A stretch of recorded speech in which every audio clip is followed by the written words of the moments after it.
Student, सबसे पहले तो आपको हैप्पी धनतेरस। यानी आज हम वीडियो शूट कर रहे हैं तो आज धनतेरस है, उसकी बधाइयाँ देना चाहता हूँ सबसे पहले तो मैं। और आज हम देखेंगे एक ये केमिस्ट्री का पार्ट है यानी कि रसायन विज्ञान का, कि सैकरीन क्या होता है। सैकरीन यानी कि जो आर्टिफिशियल स्वीटनिंग एजेंट होते हैं तो उसमें उसके अंतर्गत आता है सैकरीन। जो चीनी का ही एक क्या है अल्टरनेट है। यानी कि चीनी की जगह यूज कर सकते हैं, लेकिन मैं उसके अभी बताऊंगा पूरी डिटेल में कि इसके यूज क्या होते हैं, यानी कि उपयोग क्या होते हैं, यानी कि लाभ क्या है या नुकसान क्या है। तो सबसे पहले देख लेते हैं हम सैकरीन क्या होती है। तो जो ये सैकरीन होती है तो यहाँ देखो मैंने आपको दिखाया समझाने के लिए। इसे आर्थोसल्फोबेंजामाइड कहते हैं, ठीक है। इसको आर्थोटालुइन यानी कि जो ओटालुइन होता है, जो मेरे रसायन विज्ञान के छात्र होंगे तो वो समझ पा रहे होंगे अच्छे से कि टालुइन क्या होता है और ऑर्थोटालुइन क्या होता है। डन। तो यहाँ से ये जो आर्थोटालुइन सल्फोनिल क्लोराइड का अमोनीकरण, नाइट्रीकरण और ऑक्सीकरण के द्वारा ये प्राप्त करते हैं, किसको, सैकरीन को। और यहाँ पर यह जल में एब्लेंसील होती है या कह लेते हैं एबिले होती है, क्योंकि स्टूडेंट ये ऑर्थोटोलिन से प्राप्त होती है।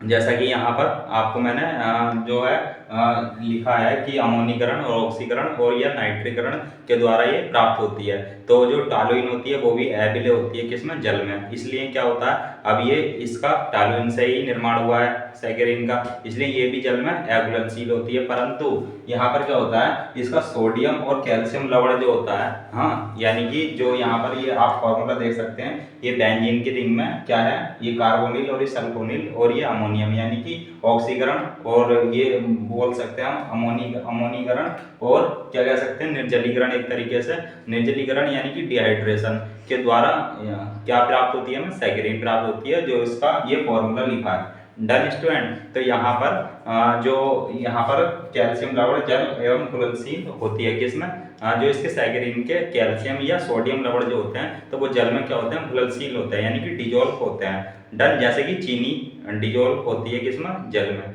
वैसे ही जो इसके सोडियम लवण है, यानी कि अगर मैं इसको H को हटा करके यहाँ Na लगा दूं यानी कि सोडियम लगा दूं तो ये क्या हो जाएगी स्टूडेंट, इसका सोडियम लवण हो जाता है। डन।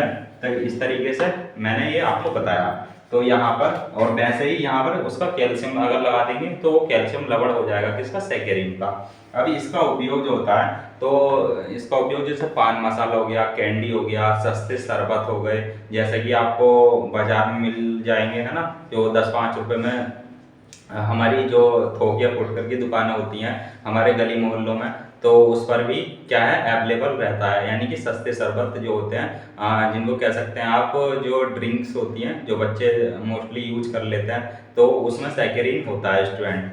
अब जैसे ये आइसक्रीम में भी होता है स्टूडेंट, या टॉफ़ी में भी हो सकता है ना। और जैसे कि मैंने आपको बताया कैंडी बच्चों की बहुत पसंद होती है, उसमें भी क्या होता है, सैकरीन होता है ना।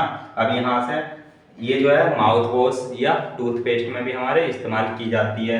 फिर इसमें ये जो है ये हो गए इसके इस्तेमाल। अब डन स्टूडेंट। अब ये जो होता है सुक्रोज से कितने गुना मीठा होता है, ये 550 गुना, यानी कि 550 गुना मीठा होता है ना। आप समझ सकते हैं कि हमारा जो चीनी होती है, जिसको क्या कहते हैं, जो सुक्रोज कहते हैं, यानी कि रसायन विज्ञान की जो भाषा है उसमें सुक्रोज कहते हैं चीनी को, है ना। और चीनी को ही हम टेबल शुगर कहते हैं स्टूडेंट। जब मैं अपने स्कूल टाइम में था तो मैं इसको लेकर बहुत कंफ्यूज रहता था कि टेबल शुगर क्या होती है ना। टेबल शुगर किसको कहते हैं, चीनी को ही कहते हैं, और उसको सुक्रोज ही कहते हैं, जिसका फॉर्मूला क्या होता है, यहाँ सुक्रोज का मैं बता देता हूँ, हेल्प करेगा कुछ स्टूडेंट की। C12H22O11, यानी कि जो कार्बन है उसके 12 अणु हैं और हाइड्रोजन है 22 अणु है, और ऑक्सीजन जो हो जाती है उससे 11 अणु हो जाते हैं। Done student. तो ये क्या कहलाता है, हमारा सुक्रोज, यानी कि टेबल शुगर या चीनी कह लीजिए आप, तो उससे भी 550 गुना मीठी होती है सैकरीन। Done student. अब मैं इसका बता देता हूँ, जो सैकरीन होती है वैसे तो साइंटिफिकली प्रूव्ड है कि ये जो है हानिकारक नहीं होती है ना। लेकिन अगर इसका लगातार मतलब कंज्यूम करा जा रहा है, किसका, सैकरीन का, है ना, उपभोग कर रहे हैं हम, लगातार कर रहे हैं उपभोग तो सैकरीन का, तो इससे घातक बीमारी होने के चांस रहते हैं स्टूडेंट। जैसे घातक बीमारी कौन सी हो जाएंगी, जैसे cancer, lungs problem, kidney failure, है ना। तो ये इत्यादि बीमारी किससे होती है, सैकरीन से, अगर हम लगातार कंटिन्यू इसका उपभोग कर रहे हैं तब, है ना। और जैसे अब आजकल जैसे आप त्योहारी सीजन चल रहा है ना, जैसे धनतेरस, फिर दिवाली, फिर छठ पूजा वगैरह होती है। तो यहाँ पर क्या होता है ना स्टूडेंट, तो यहाँ पर जो होती है हमारी जैसे दुकानें होती हैं, है ना, जो मिठाई शॉप होती हैं, तो उसमें क्या होता है, अब ये सैकरीन अधिकतर यूज कर लेते हैं वो, है ना। इतनी चीनी कहाँ से लाएंगे। अभी जैसा कि मैंने आपको बताया, ये चीनी से कितनी, सुक्रोज से 550 गुना क्या होती है, मीठी होती है स्टूडेंट, है ना। तो यहाँ पर ये जो है, जो मिठाई शॉप वाले होते हैं, ये सैकरीन का इस्तेमाल आसानी से कर लेते हैं। तो यहाँ पर मैं आपको बता देना चाहता हूँ, जैसा कि अगर वो सैकरीन का इस्तेमाल करते हैं भले से ही, है ना, तो उससे कोई प्रॉब्लम नहीं है वैसे कभी कभी यूज में। लेकिन मैं इसको बता देना चाहता हूँ कि जो यहाँ पर जैसे मिठाई की दुकान में जो ये करते हैं, मिलावट करते हैं, है ना, जैसे कहते हैं हमारा मावा जो कहते हैं उसको, उसमें मिलावट करते हैं, मिठाइयों में मिलावट करते हैं। तो इसमें जो है हमारी खाद्य सुरक्षा अधिनियम यानी कि NFSA कहते हैं, है ना, नेशनल फूड सिक्योरिटी और अधिनियम एक्ट यानी कि और 2013। तो इसके अंतर्गत इसकी धारा कितनी, धारा 54 के तहत आप अगर कोई भी मिलावट करता है यानी कि खाद्य या पेय पदार्थों में, तो आप उसकी शिकायत दर्ज करा सकते हैं, है ना। किसके अंतर्गत, खाद्य सुरक्षा अधिनियम यानी कि NFSA 2013, है ना, उसके अंतर्गत।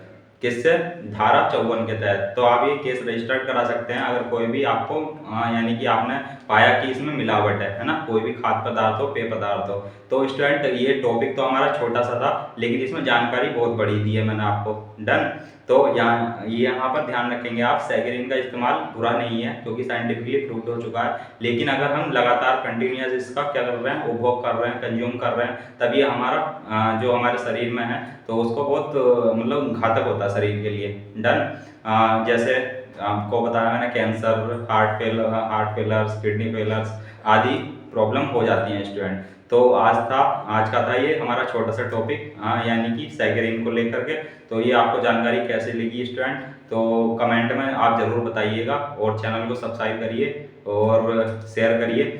क्योंकि स्टूडेंट इसलिए बोलता हूँ ये आपको मैं, क्योंकि हमारे अभी 50 सब्सक्राइबर भी अभी पूर्ण नहीं हो पाए हैं। अगर 50 सब्सक्राइबर हो जाते हैं तो हमें लाइव चलाने का मौका मिल जाएगा, यानी कि हम फेस टू फेस मिल सकते हैं, आपकी जो चैट्स हैं या कमेंट्स हैं उनको लाइव ले सकते हैं स्टूडेंट। तो आज के लिए इतना ही स्टूडेंट, तो इसको ध्यान से देखिएगा। मैंने आपको इससे किससे जोड़ करके बता दिया है, NFSA 2013 एक्ट जो था हमारा, उससे भी जोड़ करके बता दिया है। Done student. तो जागरूक बनिए, तो देश को जागरूक बनाइए और सजग रहिए। डन स्टूडेंट, जय हिंद।